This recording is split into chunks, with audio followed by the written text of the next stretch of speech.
Most useful if there's any way we in the national movement and international movement could get any data on what's happened to house prices in the Minneapolis-St. Paul area, because you've gone through a situation where you had a really radical, awful, almost Portland-esque, but certainly not Sydney-esque administration under Ted Mondale, and the new council is doing much better, but I suspect they could do a lot better. And it's interesting to hear that the lot prices are so bad here, because it's been interesting to watch Minneapolis-St. Paul. The housing affordability has gotten worse, but it hasn't gotten worse as fast as some of the other areas where there's been more difficulty.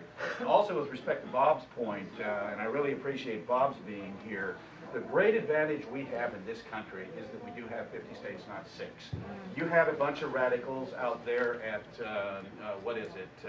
Murdoch University in Perth, real crazies, who took over intellectually Australian and New Zealand planning in a matter of about 5 years, and everybody went for it. And you have destroyed the future of home ownership in Australia. One wonders whether there's any hope to turn it around. It's certainly one might hope to make it better, but it's really dreadful. The neat thing about here is we always have Texas and we always have Georgia. And there may be some crazies in some part of the world where I grew up in Oregon, along with Arthur C. Nilsson and Randall O'Toole. But the fact is, we got places in this country that even if they wanted to follow Portland, like the Metro Chamber of Commerce in Atlanta that routinely traipses up to Portland to figure out how they can make Atlanta like Portland, to give you an idea how bad it is.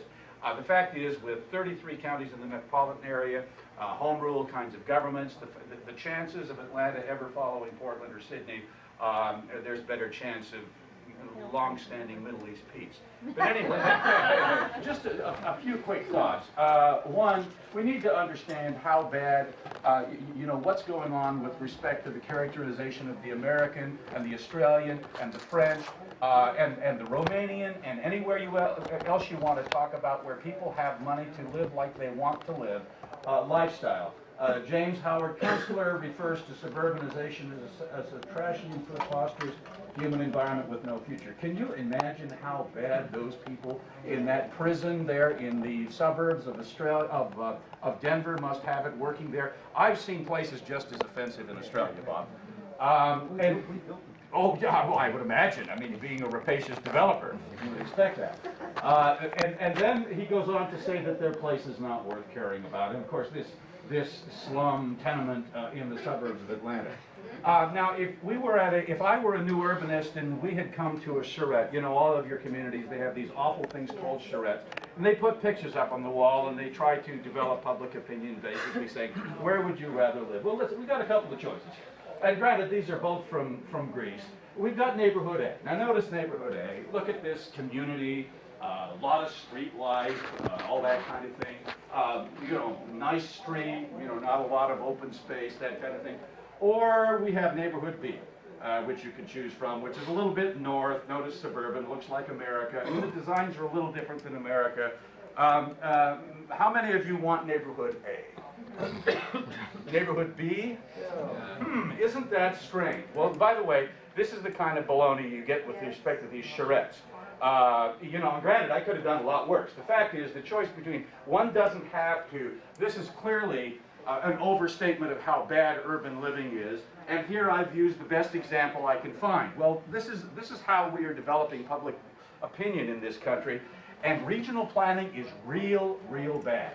And I'll tell you why it's bad for a few reasons. One of the reasons it's bad is because when you give government power, they seek more power. It's one of the reasons why I happen to believe that the turning down of the European Union Constitution is a wonderful thing. Friends of mine who felt like it would be better for the market in the long run, for our kinds of free market activities, for there to be a EU Constitution, I told them, no way. Look at the mistakes we have made in the United States. Can you imagine that the founders of this country could have conceived of this Supreme Court decision a couple of days ago? Well, the fact is, you give governments power, they are always seeking more power. I don't care if it's a federal government in Europe or in the United States or a regional planning authority. But beyond that, the problem with regional planning is you've got a whole bunch of clergymen running the operation that went to the urban planning theological seminaries, who all hold one view of things and are not willing to look at the facts. And so, where do we have regional planning in this country that's significant? Portland, where we've ruined the housing market. Minneapolis, St. Paul, where the current Metropolitan Council is trying to undo the excesses of some crazies that took power in this community for an all too long period of time. We got a lot of regional planning in California where the house price is now 10 times income. We got regional planning in Denver where a voluntary urban growth boundary is making it so unaffordable that only the noise caused by Portland keeps it from being #1 on the agenda. So, to move on a little bit, this, by the way, is this picture I showed you before. Here's where all the Greeks are moving. You cannot believe what's going on in Athens. In Athens, which is new to the European Union, 20 years, was a very poor country. Greece was a comparatively poor country. It's making great progress. It is getting much more rich. In fact, it will be passing New Zealand before too long. But what's happened in Greece is because they started so late, there is core area that looks like this, and there are suburbs that look like that, and nothing in between. So that, you know, I showed you that population profile of New York that looks like this. If we were looking at Athens, it looks like this. It's unbelievable. Now, first of all, and I apologize giving some sort of disconnected thoughts. There is no affordability problem in the United States. There is an affordability problem in some places. Go to Dallas, go to Fort Worth, go to Dallas, Fort Worth, Houston, Atlanta, throughout the South. Everywhere where we allow the market to supply homes, there is no affordability problem.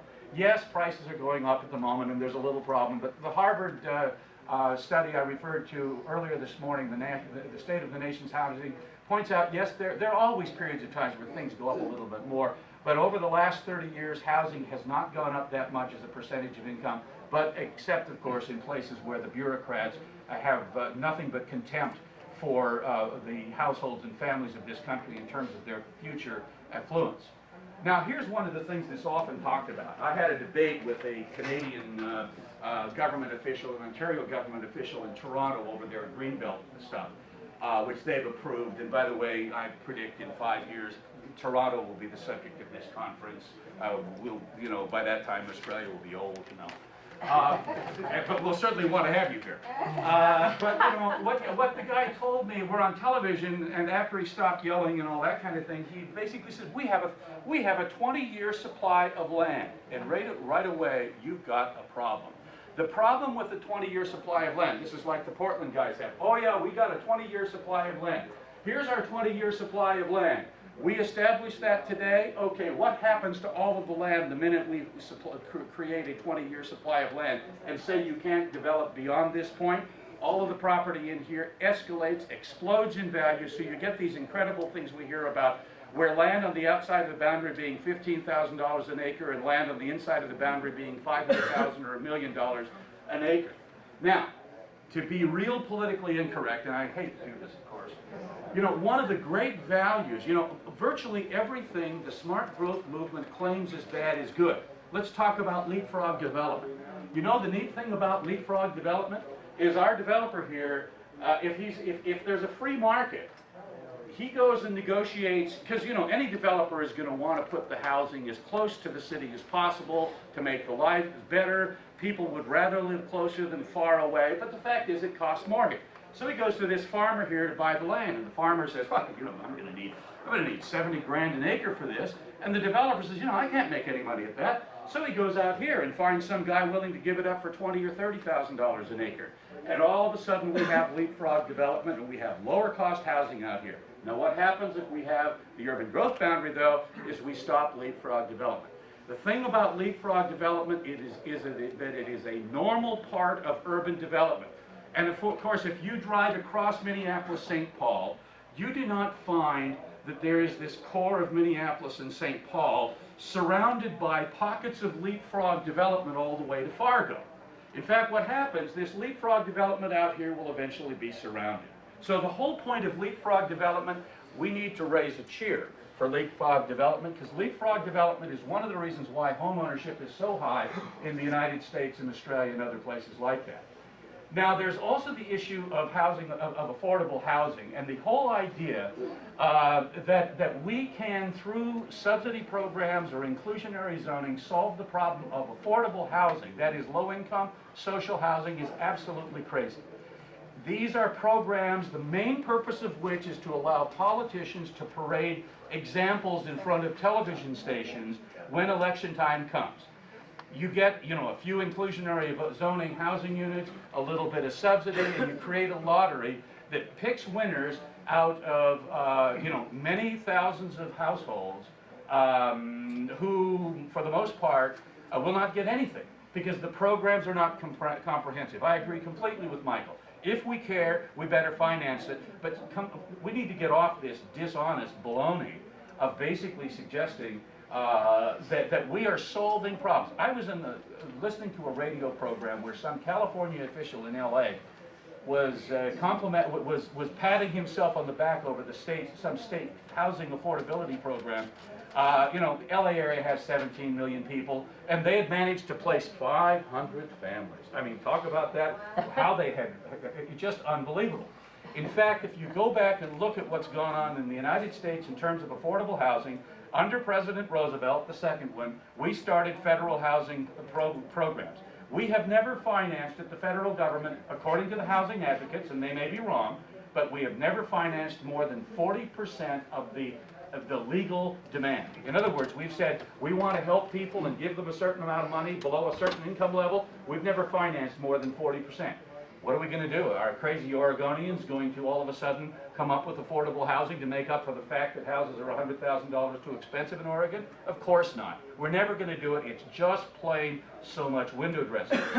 Thought, by the way, with respect to the European housing market and the American housing market, and I would really urge, if you haven't seen it, look at this book by William Lewis on the power of productivity.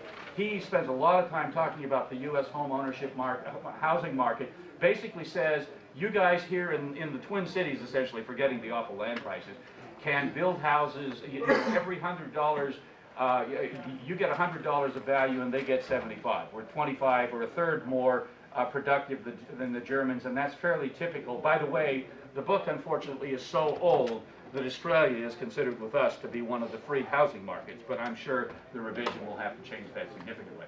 We have the Portland urban growth boundary. Now, Graham, we got a charrette here, but you see, we see here the median house price in Portland higher than the median price house in Atlanta. Those awful, really boring suburban houses. I'm sure all of you would much rather look here. And of course, the great thing that Portland has accomplished is they've gotten rid of cars. You see, there aren't any cars there. We're here. You see cars all over the place. I mean, all these people talk about Europe and there being no cars. Well, you know what? You can't take a picture in urban Europe without seeing cars. They're parked absolutely everywhere. Anyway, in case some of you don't know, be aware that all of Portland's plans have been thrown away. They're still on the books. And I'm not talking about Measure 37. In 2002, they had a referendum that basically took away, by a nearly 2-to-1 majority, the right of the metro organization to densify existing neighborhoods. As a result, they have now expanded the urban growth boundary to beyond what had been planned for 2040. So anybody wanting to cite Portland as an example needs to look at what's gone on. Portland is a big failure, even by their own standards. The Bay Area, San Francisco, what's happened with respect to urban growth boundaries in San Jose, Alameda County, Contra Costa County, and the dreadful, expensive development impact fees. Would you believe San Joaquin County, where Stockton is located, a place with only 600,000 people, added more people in the last 3 years than the entire 7.5 million people Bay Area. So you're never going to have 95 houses per acre in San Jose. They're all moving to Modesto and to Stockton and so on. The point is that what these policies do, as Ron put it last night, is they make sprawl worse. If you like sprawl, then these anti-sprawl policies are the prescription to give you more and more of it. Just some quick thoughts on home ownership and how it compares with respect to urban areas. You notice in the Paris area, as you go further out to the suburbs, home ownership rises. Look at in the Tokyo area, and look at, of course, in the United States. The reason, of course, land is cheaper out there, and again, you start interfering with the price of land out there, you're going to reduce home ownership in the long run. This is a chart out of the Harvard State of the Nation report. What's interesting here, this is 1994, I think, and this is 2004. The blue area is the places where the housing price multiple, remember 10 to 1 in LA, 8 to 1 now in Sydney, where it was above 6. Notice how many places it's now above 6 in the United States. Yes, we have a housing affordability program problem where the planners are in the process of creating it. One of the other things to think about, you know, there's more than the price of land, and I may be wrong here, and Michael may have to correct me, but you know, in the long run, I'll tell you what's happened. The data says that in Melbourne, where they've got a wonderful urban growth boundary, that the land inside the urban growth boundary has largely been bought up by big developers at this point. Well, what happens in that environment is you drive out small developers. The role of small developers is to keep the prices low and the market competitive. William Lewis in the Power of Productivity points out that the great strength of the Australian home building market is its competitiveness because of small operators. Well, I bet that's going away. Beyond that, builders go up market. If Michael can only find a few acres to develop every year, is he going to develop $130,000 houses, or is he going to be looking to develop $1 million houses? Think of it this way. If General Motors were told by the U.S. government you can produce 50,000 cars next year, would they be building Chevy Cavaliers or would they be building Cadillacs? I mean, it's pretty obvious. The other problem, of course, with all of these regulations is there's less standardization. If you're in a situation where you're a builder and all you can get is little pieces of land here and there, you can't do the 200 house development anymore, it costs more to build houses all over town than it does to take this one piece of land and clear it. I'm for keeping the trees, at least the ones over 2 meters. But but I wouldn't pass a law to that extent. And then finally, there is the issue, everybody loves infill. Infill is much more expensive. And you go around the country and see some marvelous infill going on. I'm really encouraged by what I see happening in American central cities. A lot of it is subsidized, unfortunately, but some of it is not. But the point is, subsidized or not, it's more expensive. Let me just run quick through here some quick pictures and then I want to close. This is suburban Osaka. I agree, this is a really ugly suburban setting, but it's the kind of density new urbanists love, 10,000, 15,000 per square mile. And of course, because they're so dense, of course, they don't have any cars, as you see. This is a housing, what they call a housing stage, North Tokyo. Isn't that nice? What they do, because the Japanese and the Europeans, for the most part, a developer doesn't have the freedom of the market to go out and buy a bunch of acres to put 100 houses. And so if I want a house, I've got to go buy my lot, then I go to the housing stage and I choose from 7 or 8 houses the one I want, then I hire a builder to build the house. But again, the houses are very nice. Doesn't probably look like the Tokyo pictures you've seen for the most part. There, fortunately, Bob, these Copenhagen, the people from Copenhagen, they do have room for a Barbie, so one would hope that would pass the planning regulations. But there's probably something else. Of course, in London, the suburbs of London, where they've worked very hard to try to make sure the car has no roll. You see that there aren't any cars in the suburbs of London.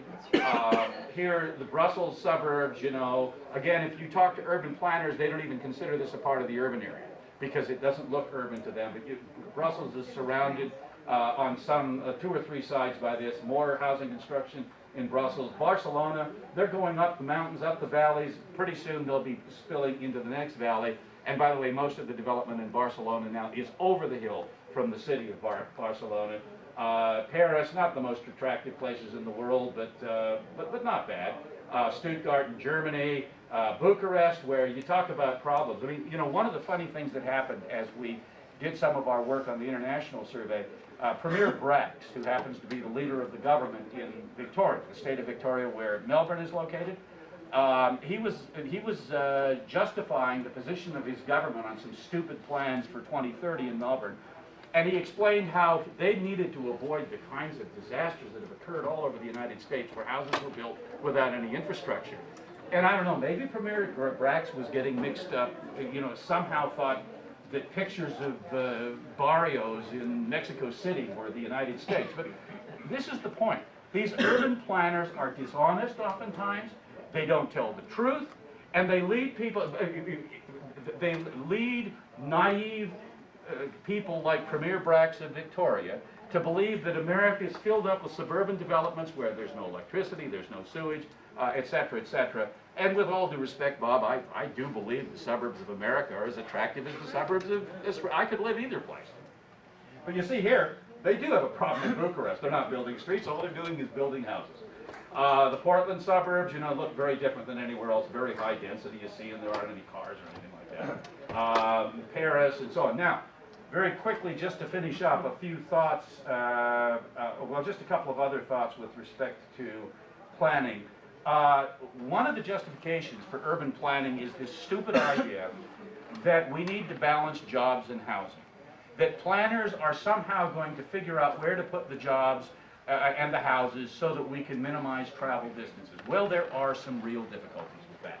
The United States Census Bureau does a study every year in which it asks people who move, what is the principal reason you chose your neighborhood? The average is under 25% chose it because of job location, and if we talk about people who are buying their own homes, under 15. So if you've got planners who think that they are going to reduce travel distances by planning so that jobs are closest to residences, they really need to get in a much more lucrative field like perhaps herding cats. Then you look at the suburban, you know, the fact is the Europeans have had a lot of experience with this. They've built new towns all over the UK and around London, 7 or 8 new towns around London. The purpose of the new towns was to make it so people didn't have to go elsewhere like London and other towns to commute. The 2001 census says that the average commute distance for residents of the English new towns outside London is twice the diameter of the new town.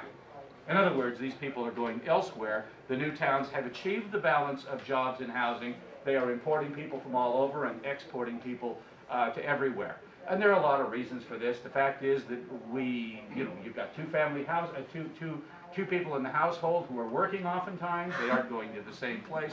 The whole idea of trying to establish a jobs housing balance through planning is just crazy. The whole idea of trying to recreate the small town. You know, Duane and his new urbanists can recreate a small town and build a Wrinkle Village in Portland or Kentlands in Maryland. And you know what? They can make it look like 1900. But the fact is, we long ago rejected the idea of living like it's 1900 anymore. If you live in Orenco, you might have a job anywhere from Park Rose to Forest Grove. And living in Orenco is not going to make you less likely to have a job anywhere in that area. The reason urban areas have grown is because they are effective labor markets. And any idea to try to compress them into little enclaves where people are going to live and work and pretend it's 1900 is crazy. But anyway, a bunch of disjointed thoughts take over.